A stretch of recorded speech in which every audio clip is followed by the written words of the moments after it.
Okay, everyone, getting a grip of yourself. Now, getting that grip of what you are and what you stand for, I think, is really important. And before we do any conversations about money and business and ultimately wealth creation, we need to talk about you and yourself. And you need to look at yourself quite closely to get a better idea of who you are and how you deal with things and, really get a grip of that. There was a few statements that I looked at and I thought they were quite powerful. And that's no one ever out-earned their level of self-discipline. I think that's really an important one. Self-discipline is a really challenging one for a lot of people. And no one ever built wealth with a chaotic mind. And I'm sure we've all had points in our life and in our journeys where our minds can get really chaotic. And having a chaotic mind is something that can be really detrimental to building your wealth and having that focus. So they are too. I was just saying, Jim, I was just I was just putting out some powerful quotes that I had put in there, and I thought they were really good. And that's no one ever out-earned their level of self-discipline, and also that no one ever built wealth with a chaotic mind. And we've all got chaotic minds at some point in time. So today we are going to talk about taking control, and that's really taking control, mentally, emotionally, and of course financially as well. So I'm sure over the years, Jim, it's a bit of a provocative statement, though, about saying getting a grip of yourself. Yeah, I know. Most people actually say, get a grip, and effectively, but I think that's what we're really saying. Get a grip. If you're tuning into this, it's maybe time to get a grip of yourself and actually do something about your circumstances and like we said, your money, your business, your investments, your wealth creation. And this is really what we're talking about. I mean, today's really about control, about mentally, emotionally, and financially, I would imagine. And if you've ever said, I don't know what to do, I just don't do it. I keep starting and stopping. That's a familiar story. I want more, but I feel stuck. Well, I think you know the answer, but you maybe just don't want to do it because it's uncomfortable. So today's show is definitely for you for that reason. By the end of this hour, because it is an hour, trust me, you want an hour, by the way, because it is jam-packed with information and advice to help you. By the end of this hour, you'll understand why most people stay stuck financially and how self-mastery connects directly to your money and your income and your wealth overall, and also practical steps to regain control of your habits, thoughts, and the direction you want to be going in rather than the direction you're going in right now. So grab a pen, sit up straight. I've got my pen. I'm sit up straight myself. I think if you are tuning in and listening to us and you are genuinely interested in what we're going to cover and talk about, then definitely have a pen and take notes. I mean, I take notes through this when we're talking about our own experiences. And Jim, you reflect a lot on your own journey over the years, and sometimes comments that come in and things. We're all here to learn, and I think that's I've just been watching Paul Tudor Jones, who is worth $8 billion, and heads up a fund. He's a huge fund manager. Hedge funds and stuff like that as well, and he also has the Robin Hood Foundation, which obviously is a charitable event and philanthropist and all the rest of it, and it goes into basically making money to give to people that need it and help people out and need it. That's what that is. So Robin Hood Foundation, you'll then know who actually controls that, Paul Tudor Jones, and amazing investor, amazing wealth creator overall. Technically, I argued the other day on social media that do they actually add value? Probably not. All they're doing is moving money from one place to their place and developing income for that, because you're not actually manufacturing anything. Manufacturing something is creating value and adding value to something. If you produce something, whether that's a service you're adding value in or whether that's anything. So yeah, you could probably argue that the service that they adds value to what people do. But I'm on the fence with that. So let's get into this, Richard. Where do we start? Well, yeah, I mean, I mean, what getting a grip of yourself really means, and let's be honest, and you touched on it there, Jim, when people hear get a grip of yourself, they take it as an insult, and that's not what we're trying to convey today. But you really have to have that. I mean, say it to yourself. Maybe I am. You are. I mean, I know myself through my journey. You do have to step back and kind of be self-critical and think, right, about what you do and how you. And we'll say it to ourselves, don't we? Yes. We all say that. I've heard myself saying, "Get a grip, for God's sake," and that's me talking to myself. And move on for something. And that's one of the. I mean, it's actually one of the most powerful things you could actually do, and a skill to learn is to be self-critical, not in a bad way, but think, right, okay, I need to get a grip here and get this done, or move on, or leave something aside and not let it affect your mind space. And it really does mean, I mean, getting a grip of yourself really does mean taking that responsibility of your actions. A lot of people don't take responsibility for what they actually do. And that's it's a difficult thing to do. I mean, I'm not saying it's easy, but there's ways and means of doing it. Yeah, taking that responsibility for your actions and controlling your reactions to things as well is a really important one. I've got to admit, controlling your reactions is a big thing for me. Mm-hmm. Yeah, I'm always like boom straight away, and I've had to learn over a period of time. It's like, you know, just take it easy, take stock, bring other people on board, get their opinion sometimes, or get the facts, and just let it settle before you go back and make a response. We've had this conversation between ourselves, haven't we? Where in certain situations, it's like, whoa, don't head in there straight away, because some people are just looking for a fight. Yeah. You need to stop it. Just let yourself calm down, but let them calm down. And then all of a sudden, after maybe 2 or 3 days, you'll maybe continue the discussion of the debate that you're on, and it's a different kind of way. It's a different story. So yeah, absolutely. Controlling your reactions is a big thing. How you react to something is probably one of the most influential things that will be determined. It will be strongly correlated, in other words, associated with how much your wealth develops, I would say. And that brings you to the whole the sleep on it thing, or you know, you've said about write your problem down, put it in a box, and come back to it, and just give things time rather than, you know, rushing right in and trying to deal with something when you've not really thought it through and everybody's emotions are running high.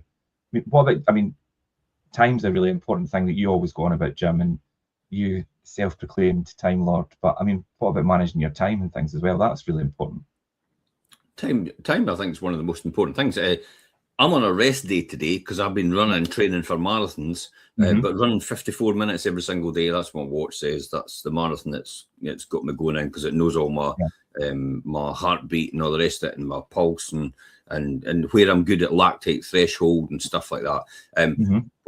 But time is probably the most important, and that's why I've taken a rest today, because it's like I feel my body needs a rest, because the left-hand side, the leg, I've got a wee tinge in there, and I'm thinking, okay, just take time out, manage the situation, because the worst thing you could ever do in that situation, especially if you're constantly going on attack. I know a very successful Scottish singer. It's actually on a meteoric rise right now, and my biggest concern for them, and I've not spoken to him about it actually, and I should really, just in case, is he seems to be going all out. And I'm thinking to myself, at some point, you're just going to burn out.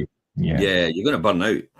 But it might just be the clever use of social media to give the impression that he's there when he's doing stuff, when he's maybe just recycling, repurposing existing content he did ages ago. So it maybe seems like that, but it's maybe not like that. I suppose in his case, I think I know what you're talking about. It's finding that balance where striking while the iron's hot, but not overdoing it. Easy to get carried away when you're in the moment. It's easy to let the endorphins and let that energy and all rush you all at once to the point, and then you get the constant dopamine hits from it, and the constant sort of justification about keeping going and keeping going and keeping going and keeping going and keeping going, and that can definitely lead to burnout. So managing your time and your emotions and your energy levels is so important, and especially when it comes to what I would say is find out where your threshold is. It's like running. Find out where your threshold is and just do constant base runs just now and get longer constant base runs. In other words, below your threshold. That's just what you do. And that's kind of what you should be doing. That's what you should be doing in whatever you're doing, whether it's business, whether it's a project you're working on. It's just work under that threshold. And when you need to get up that threshold, in other words, you need to work outside normal hours, you need to work a weekend or something like that, you can actually do it without actually feeling that you're getting overwhelmed and burnt out. Overstretched, yeah. Yeah, like you say, and then making these decisions about what you're doing instead of making excuses about what you're doing or what you've not done. It's easy, but it's easy also to focus on what you've not done and actually get into that problem of the deficit diary. In other words, you're always focusing on what you didn't do yesterday, what you should have done or you think you should have done, when in actual fact you should be focusing on, right, okay, where do we go from here? Not and that leaves you in that constantly about what you didn't do before.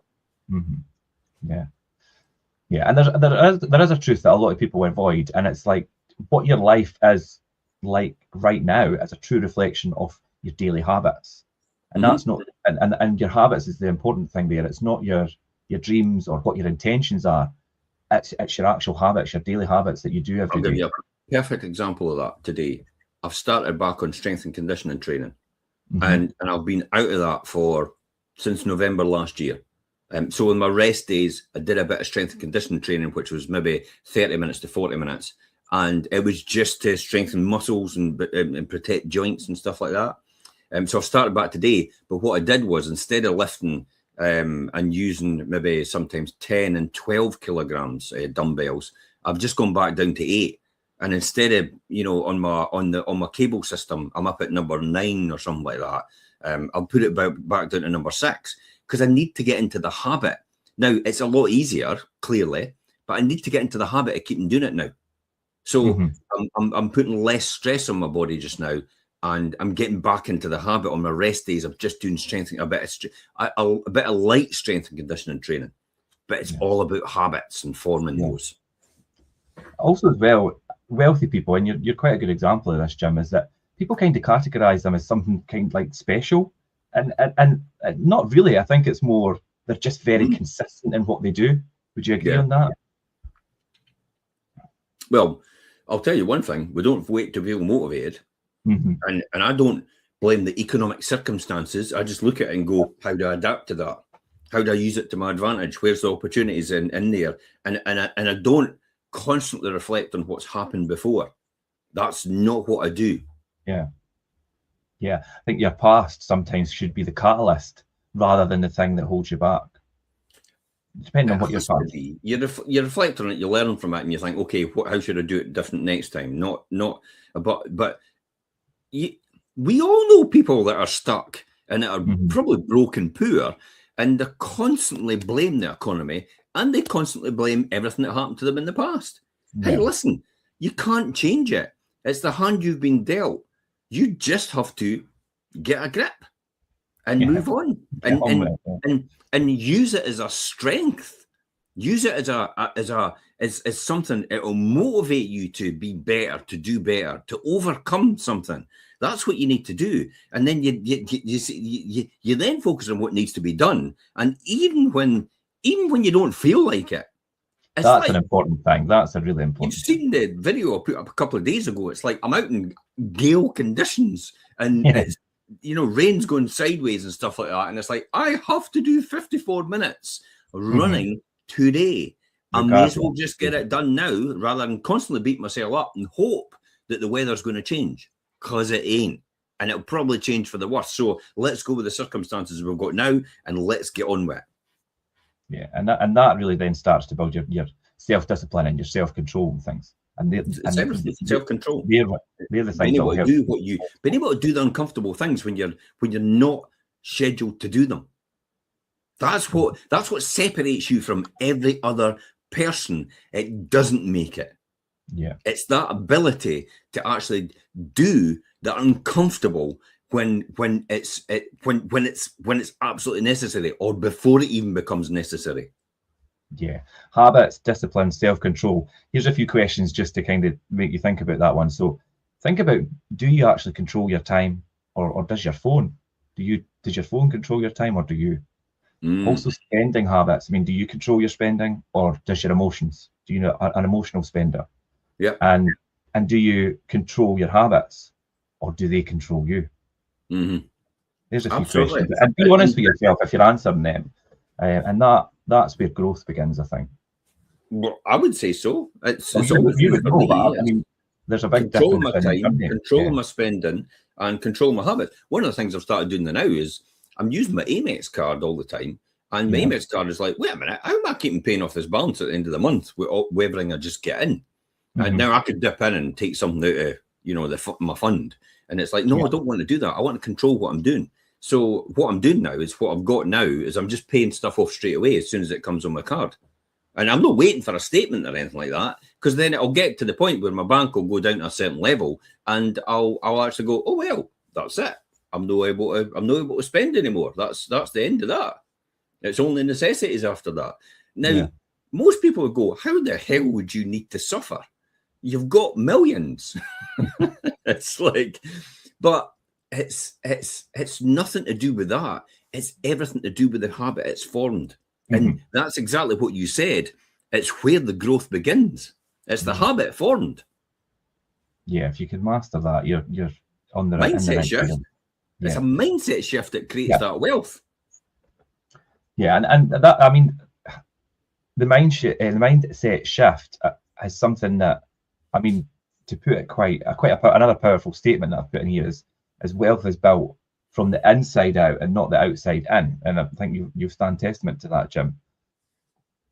In your own experience, you're not built. Your wealth is not built from the outside in. You have to sort you internally first, and the rest will follow. Right. Here's what happens. A lot of people, and I'll say it in a different way than what you've got here. Okay. I'll start my business when I get money.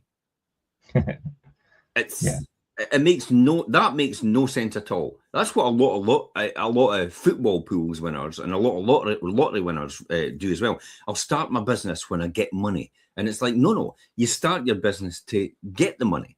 That's the whole point. And if you start your business to get the money, you'll do the uncomfortable things that you need to do. When you get the money to start your business, this is like people are going, I always fancied working in one wee shop, and it's like, you'll last about a year, and then that'll be the end of that. Yeah. Because somebody that starts with nothing goes, this has to work. It's literally burn the boat. Yeah, there's a lot more determination and drive to succeed, rather than, I've got the money, let's just play at this. Discipline first. Yeah. The money comes second. Yeah. I think if you look at it like that, you've got that self-discipline, then you build consistency, then you get results, and ultimately that results in wealth. And to get there, it's not luck. I mean, I don't think you're a believer in luck, Jim. Well, luck is labour under correct knowledge. So that's luck. Applying yourself. So it's not something miraculous that happens to people. It's because they've had the work towards with the correct knowledge in the right direction. That's how they get their luck. I think it's Gary Player or Lee Trevino or something like that. So the golfer, it used to go, when somebody says, oh, you're just lucky, he says, well, the more I practice, the luckier I get. And the luckier I get, the more I win.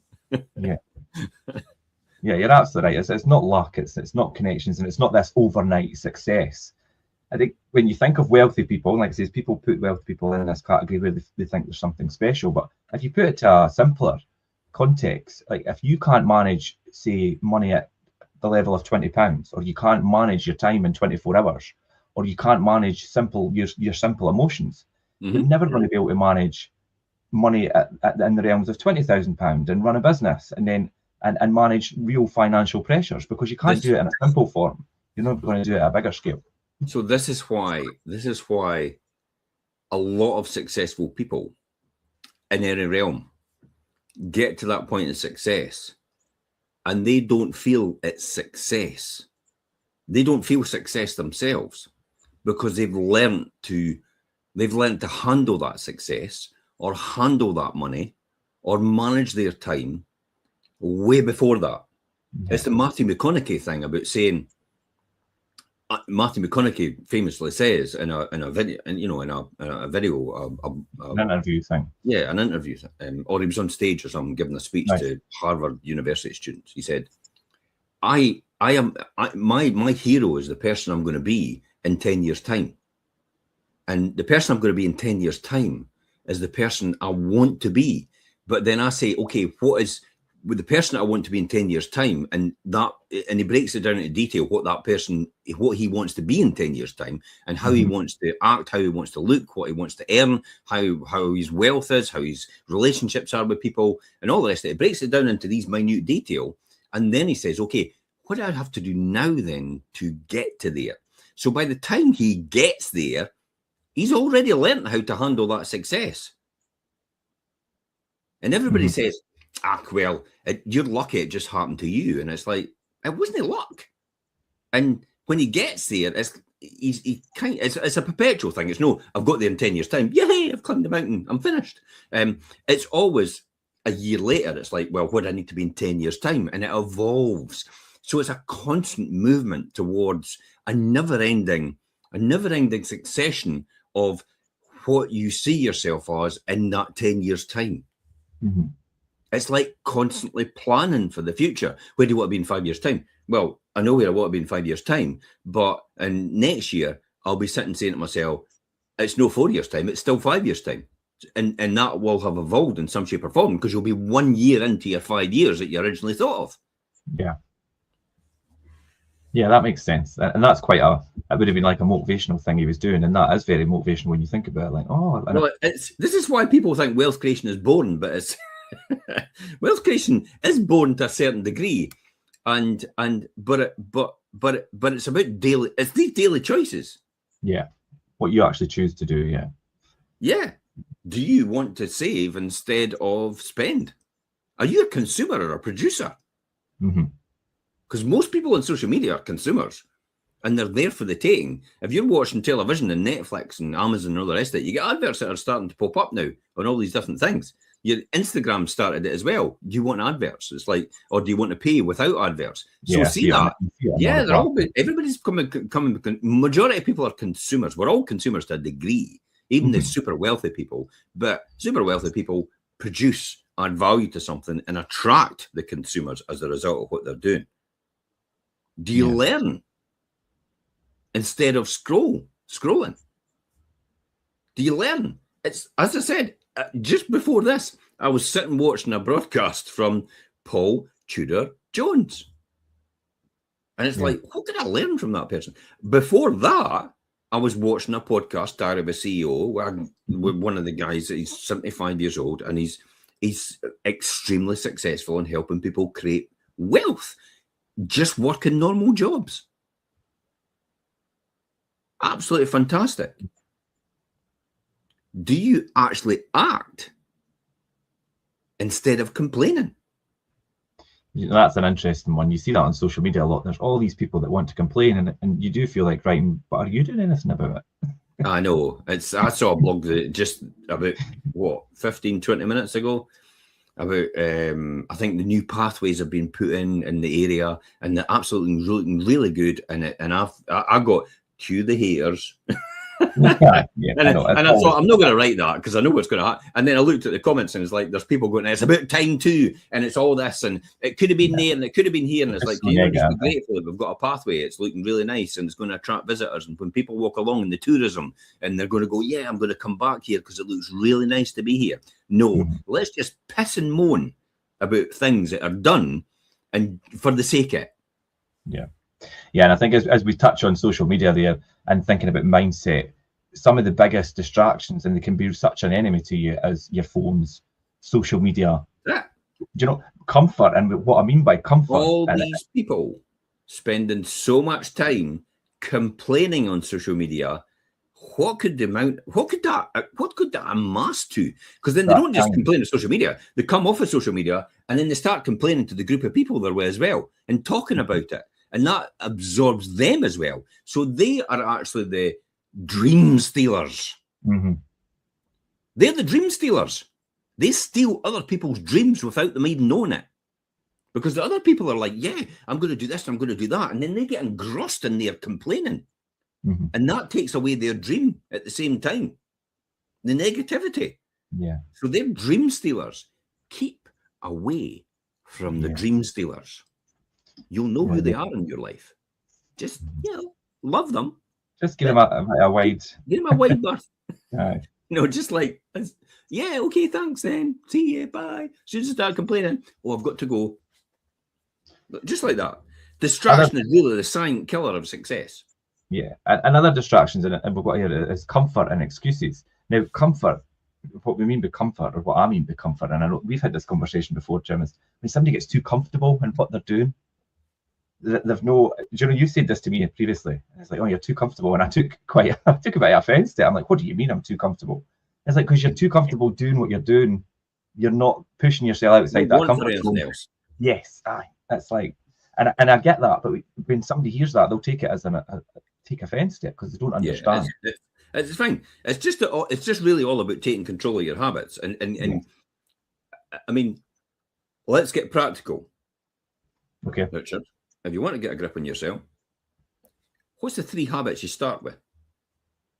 Well, habit stacking starts first thing in the morning.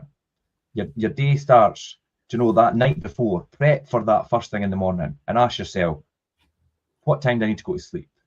And then, do I wake up with an intention or just kind of in some sort of panic and not really sure what you're getting up to do? Yep. If you planned that night before and think, right, I'm going to get up, I'm going to have X amount of hours of sleep, I'm going to get up and do whatever first, then you've got up with that intention and that focus on what you're going to do. Do you get up and check your phone first thing in the morning before you obviously apply yourself to what you've planned to do?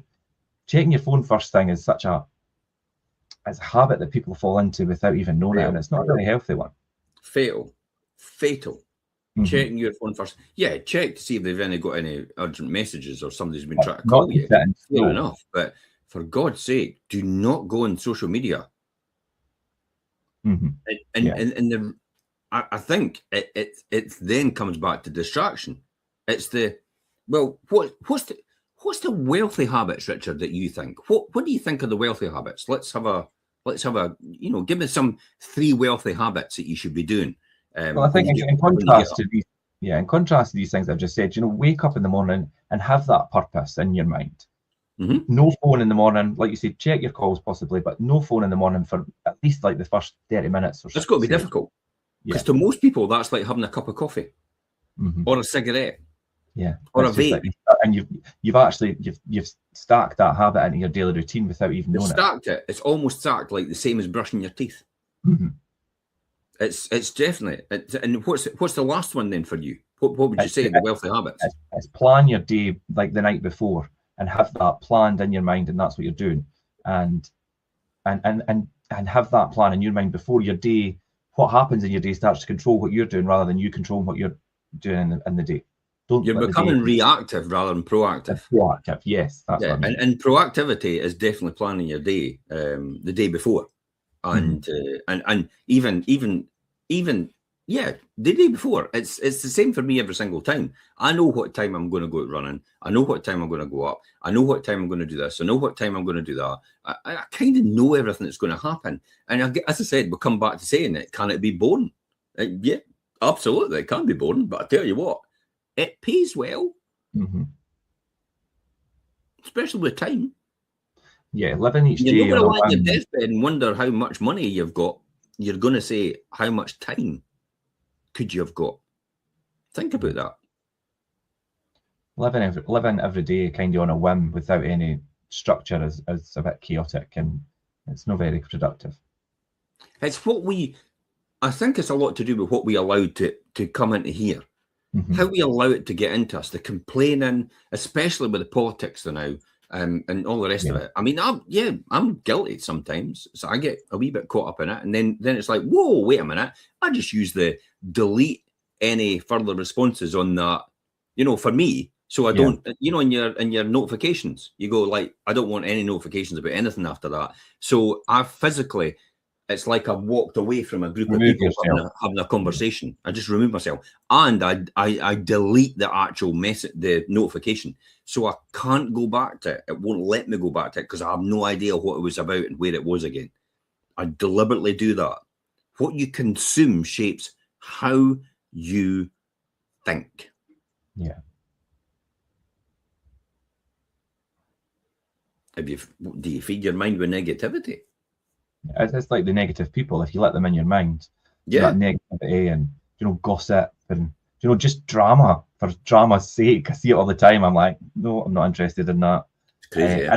And also what you say about the scrolling through just junk content. I mean, there's some content online that's really, it could be quite educational and beneficial, and then the rest of it's just rubbish. That's all I'm using it for.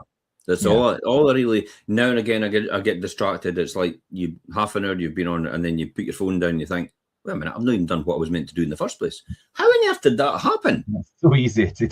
I know. How did that happen?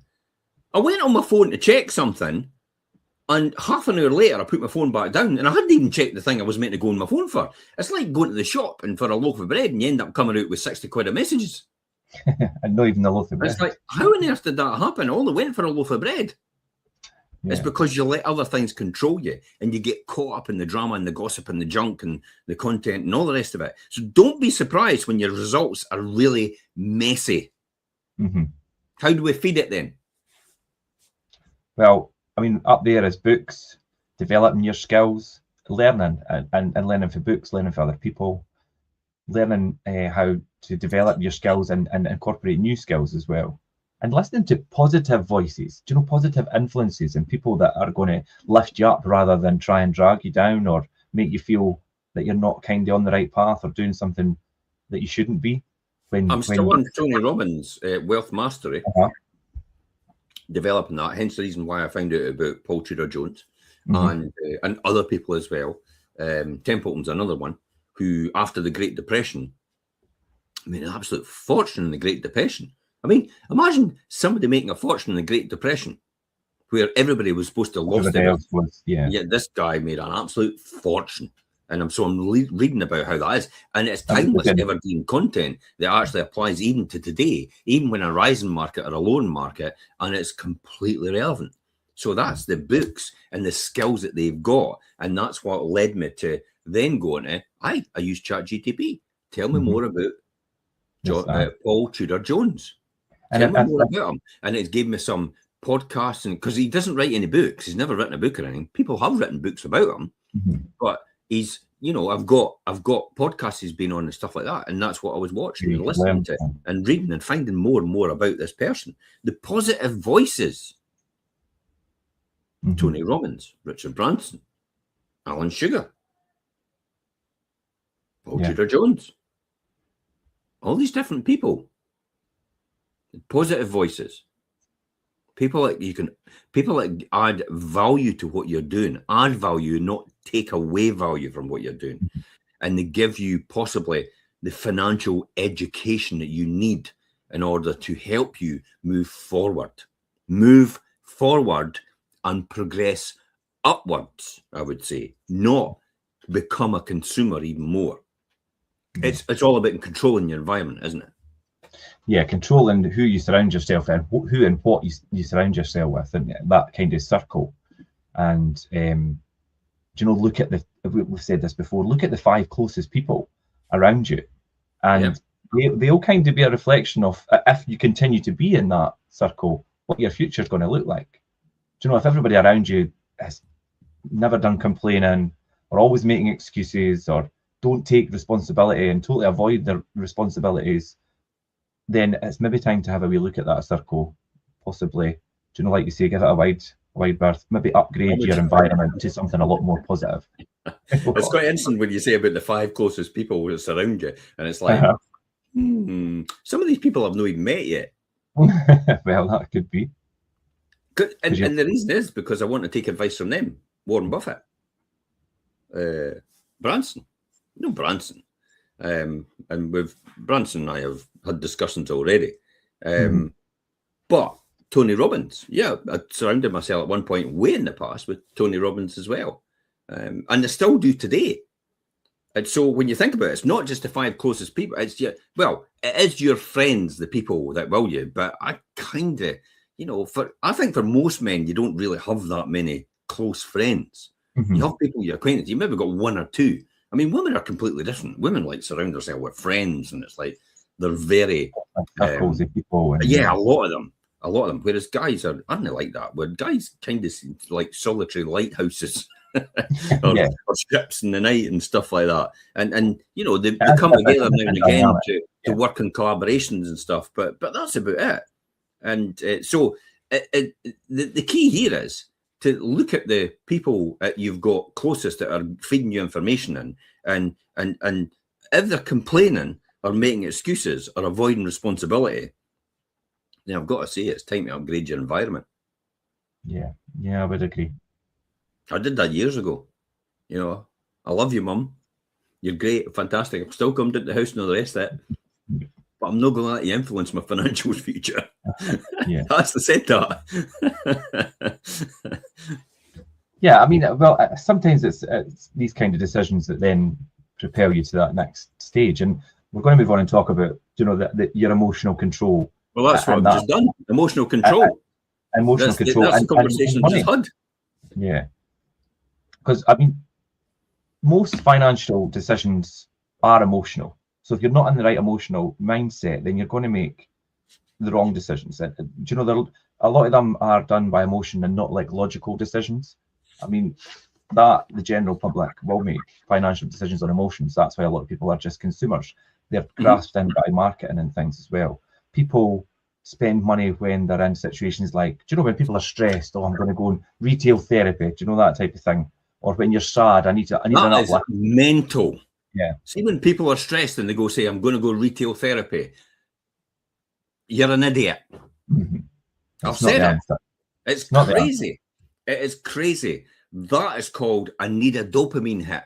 I can't control my emotions, my body, or whatever it is. You need that. You need that hit, that high. And that's why you're going to do it.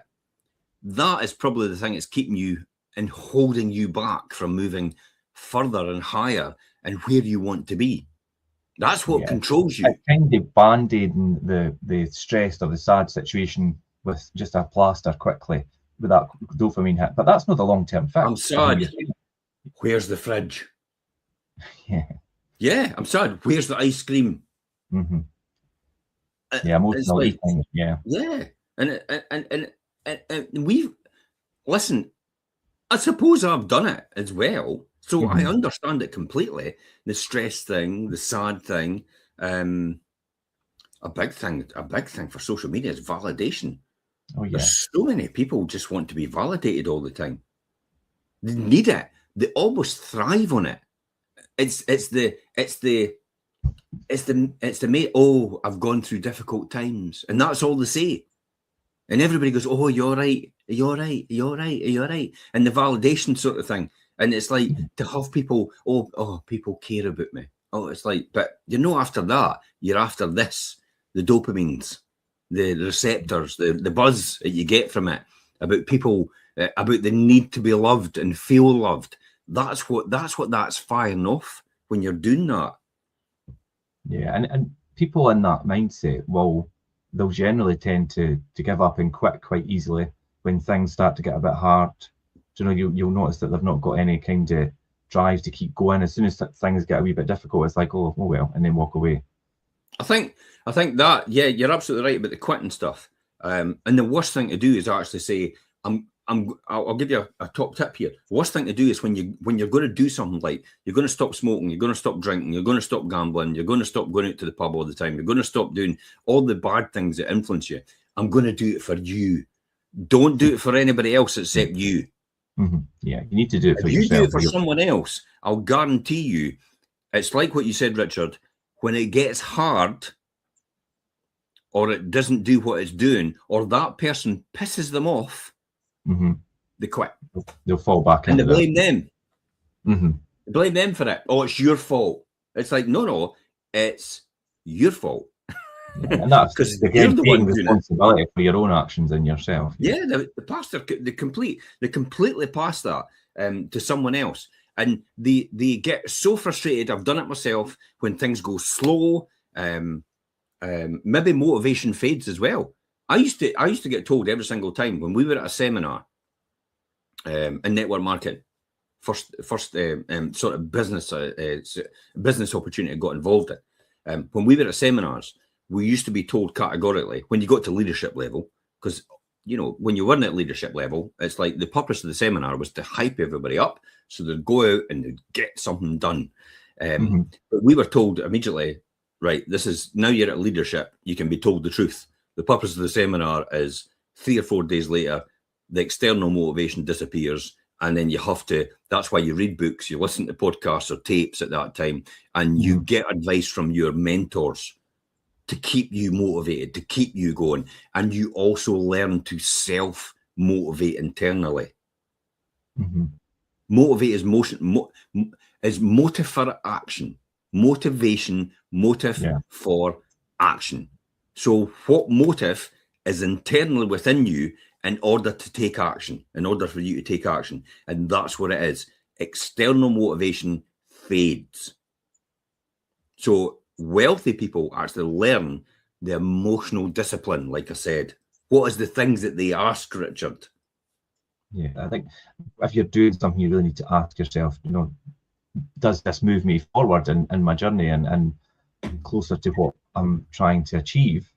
That's exactly what I said, isn't it? Everything I said now is, when I'm lying on my deathbed, will I regret this decision about not doing this? And if the answer is no, it's we're not doing it. If the answer is yes, it's like, screw it, let's do it.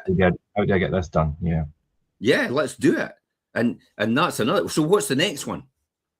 Wants and needs. You really need to ask yourself, do you want something or do you need it? And once you think, oh, it's just, I don't need it, I just want it, then scratch off. Well, let's look at that. What is a want? It's a desire. And what is a need? It's a necessity. I want, the main things is that bigger house, that fancier car. Do you really need it or do you just want it? These are the big financial things that a lot of people enter into and they don't need to. Well, look at this. I want a steak. Okay, desirability. I need a steak to survive. 2 different things. Same thing, but different way of looking at it. So a want and a need.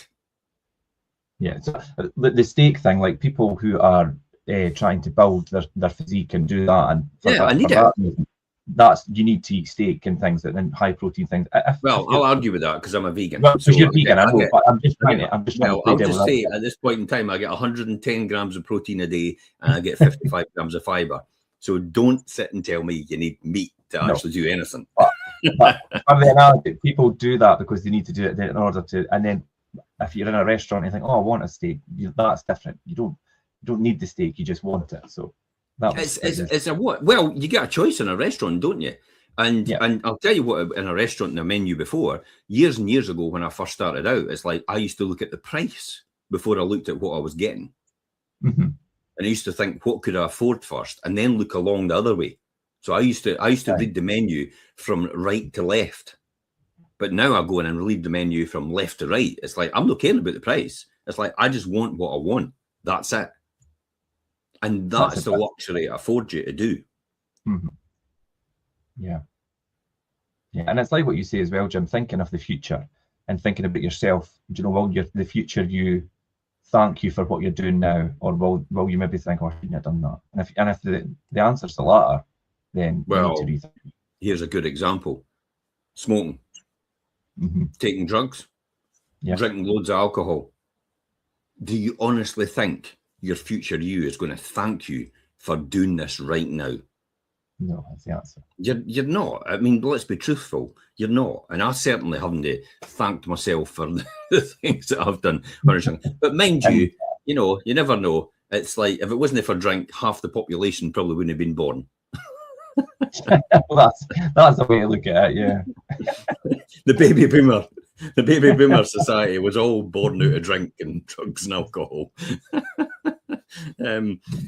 But that's kind of what happens, I suppose. So I think to finalize this sort of section and think you can control your emotions, you can control your money. And if you can control your money, you can control your future. Absolutely. But this is all about, I think it's more down to a practical reset and getting a grip today. So do you want to do a quick mental reset and ask, what are the questions that we need to ask, Richard? Yeah, because possibly people overthink things. Do you know what? I'm guilty of doing that and think too much ahead. But let's just think about like today. And like you're saying, do a kind of mental reset and ask yourself these kinds of questions. What habit is costing me the most right now? What do you do every day that's a habit that's costing you the most right now? Think about the answer to that. And then what am I avoiding that I kind of really need to face up to?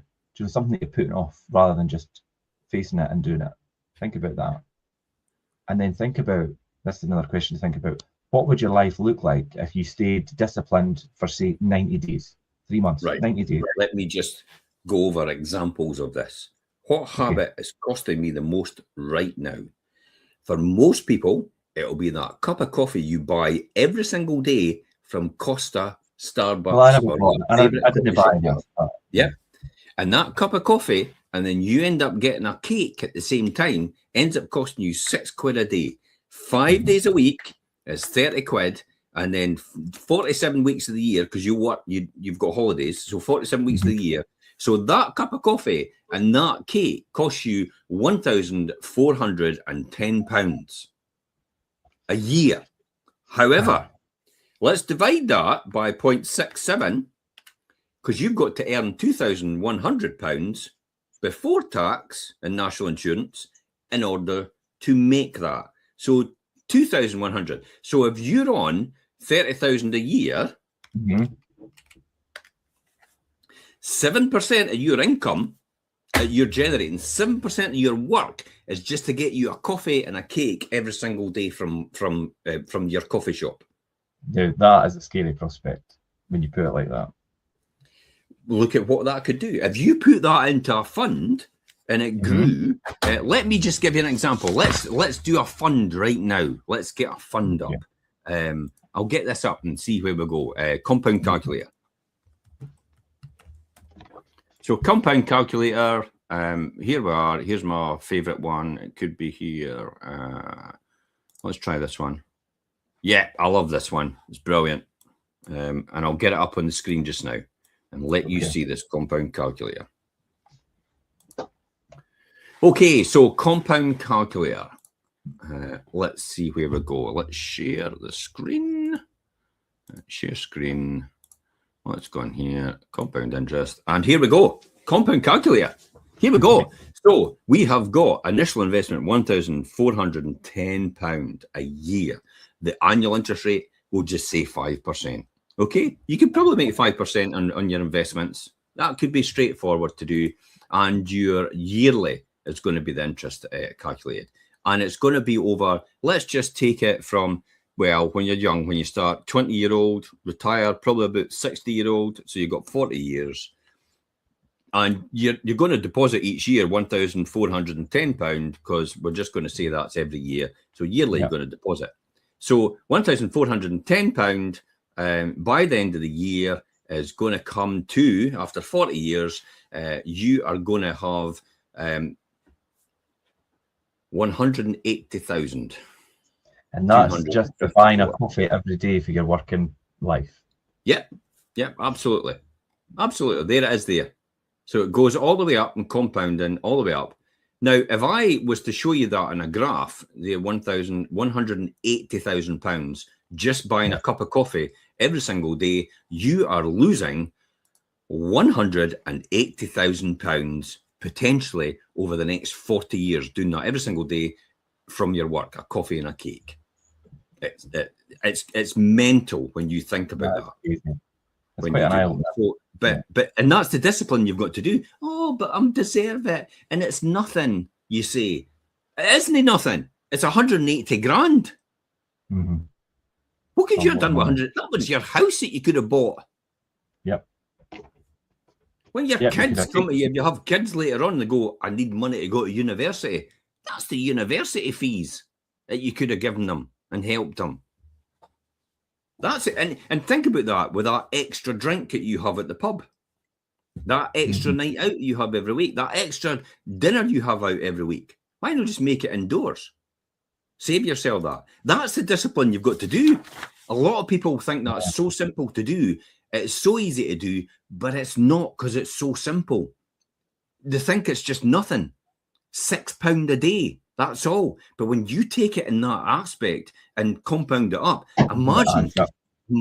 And it goes like this, compound. It goes like that for years, for about first 12 years, it goes like that in a graph. And then it goes boom, like that. Jumps up on the graph, the J curve, like a hockey stick. And that's what actually happens with compounding. Let me just give you an example again, and let me just share this again. I can't get this enough over to people. Let's just take this. Say this calculator, right? We decided 1,000. What happens if that 180 grand? What happens if we get another 2 percentage points out of that every year? Just 7% instead. You think, well, it'll probably go up to about what? 250,000? 302,000 from 180 grand, just getting another 2% every year. Yeah. And that's, I mean, to some people, that is a lot of money. I mean, well, it is a lot of money, but do you know, just for the £6 a day, that's minimal. That's exactly what it is. It's all about making sure you do that. So it's what habit is costing you right now. Simple things like that. And it's the extra night out. It's let's go for the pub. Let's go for a meal. Let's do this. Let's do that. And it's like, it's a want rather than a need. If you can control yourself and actually create some good habits, then you will be in good stead in years to come. It does take a longer time, remember. Don't lose faith. That's the whole point. Yeah. And it's what you need to face. And it's you need to do, and what would you if you disciplined yourself for the 90 days, you'd have that extra money to go and do something else. So here's the restep, your 3-step reset plan. Yeah. Simplify it. Simplify it. We all probably have habits that we want to change. And it's like the New Year's resolution type thing. And you went through quite a lot of them, Jim. But you know, the eating out, the drinking, the smoking. But what people do is try and fix everything at once. Do you know, just pick one habit and try and change that. I became vegan. Yeah. Everybody says it was really difficult. Nope. It took 7 years to become fully vegan, but it was 4 years as a vegetarian. Actually, no, it didn't take 7 years. It was 4 years it took. So it was, I started off as a vegetarian, and I started to cut out milk. I started to cut out, and eventually I got to I cut out meat, and then eventually I got to the point where I just cut out cheese and eggs at last, and that was it, done. And I set a time where all my habits I usually do day to day. When I went fully vegan, I set a date and a time where all my habits wouldn't be the same, because I went to Glastonbury for a week. Well, that's that. I mean, the next point is scheduling discipline, and it's just what you say. Put these kinds of actions and things, diarize them, put them in a calendar. And it's how I stopped smoking as well. Yeah, because I stopped smoking. The last night I stopped smoking, I bought a packet of cigarettes. I was about probably 18, something like that. I bought 20 cigarettes and I smoked myself to death. I loved it. It was great. But you know, got up the next day and it was all different. I never smoked again. And the reason I never smoked again was because I had just stopped college. That was the last night of college. That was the college party. And you were not going back to college anymore. Therefore, all my habits weren't connected to anything anymore. Because my routines and had changed the next day. Your breaks at college. So I didn't automatically go. It's like when you have a meal, it's like, oh, I better have a cigarette. It's that habit. When you have a pint of beer, I better have a cigarette. Or when you finish your pint of beer, I better do that. Or when you go outside, it's I better take my mobile phone.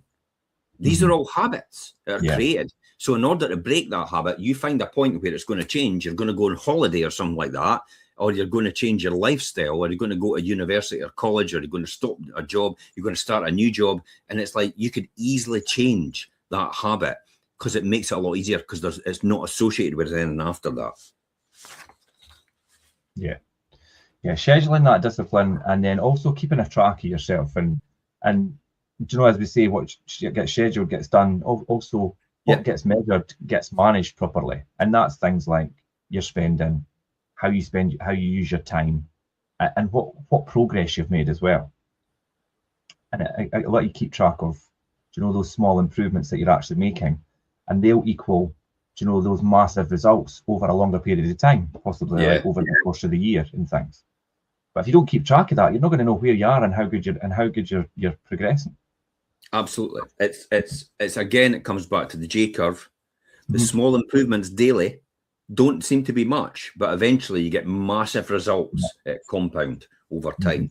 And you don't realize. And then when you look back, you think, I mean, take your point right in this point. For anybody out there tuning in, listening, or anything like that, think about where you are now. And think about where you were 20 years ago, maybe 10 years ago. And are you better off now than you were then? But for this point in time, you'd probably think nothing's changed for you. But I'll bet you it has. If you reflect, you have, And then think to yourself, how did that happen? Ask that question. I bet it was very simple. It was either simple to accumulate, or it was either simple to lose your position of where you were. So some people from 10 years ago might have actually gone backwards. How did it go backwards? What happened on a daily habit? What did you get involved in that actually made you go backwards? Did you constantly complain? Did you constantly overspend? Just a wee bit every day? Did you constantly drink? Your health deteriorated. And it was just like, oh, it's just like one every day. Oh, it's wine o'clock. Many times you hear that. Let's reach for the wine. It's fatal. It is fatal. On a small isolated incident, you think, yeah, this is okay. But when you compound it over time, it's going to have huge. It's like the whole thing about a paracetamol is okay taking it in small dose. But if you take paracetamol in a high dose, you'll kill yourself. It's a poison. Literally, every medicine is a poison if it's taken in out of context. It is a poison. Even on the recommendation or the recommended dosage of paracetamol, if you take it every day, you're going to damage your liver. Look at the people that have killed themselves from chocolate. Alcohol. Cigarettes. Creating all these habits. All these things, it caused all these different things. And that's what they have to. The small improvements daily will equal massive results. But what these small improvements or demises takes part, you'll get the result at the end of where you're going. Let's wrap up and close this off. And what is the call to action here? And I think you've kind of hit the nail on the head there with what you just covered. And really, you don't really need that more motivation. You really need to have a bit more self-respect. That's probably the thing to say here. Could be. And do you know, when I say self-respect, I mean, do you know, that kind of looks like keeping promises to yourself when you actually make them, and doing that work when no one is actually watching. Do you know, do it for yourself in times where it's not just done because you need to do it, if that makes sense. That's the old adage, isn't it? It's like you know the character of someone by what they do when no one's watching. When there's expectations. That's how you know your character. And also be honest with yourself. Choosing to be honest with yourself and choosing your growth over comfort. You know, if you're too comfortable, then you need to push yourself outside that comfort zone.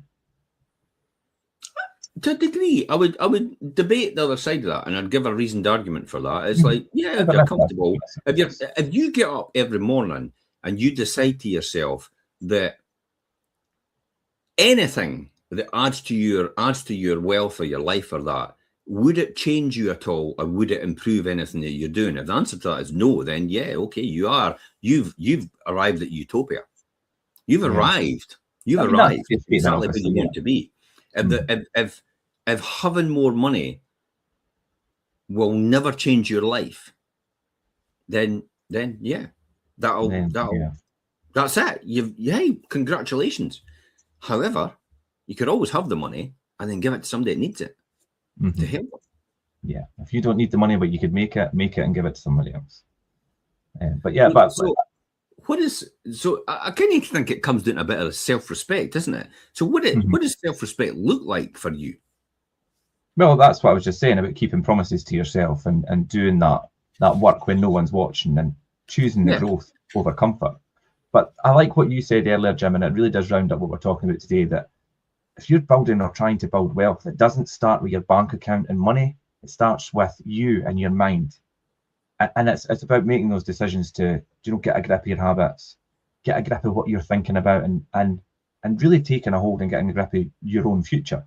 Because ultimately, no one's going to come and save you, but you can save yourself. Coming to save you. But you can save yourself. No one's coming to save you. The only person you can save is yourself. It's the plane, isn't it? When the oxygen masks drop, you put it on yourself first to save yourself before you can save someone else. And that's key and fundamental, and exactly what we're talking about today, about getting a grip of yourself. Yeah. Brilliant. Right, we'll leave it there today. That was really good. Thanks everybody for tuning in. Hopefully that was quite inspiring, and I hope you've got something for that, and I hope you've got loads of notes if you had your pen, and we will see you again on the next show next Monday, 12:30 as usual. And that's bye-bye for me and bye-bye for Jim. Bye.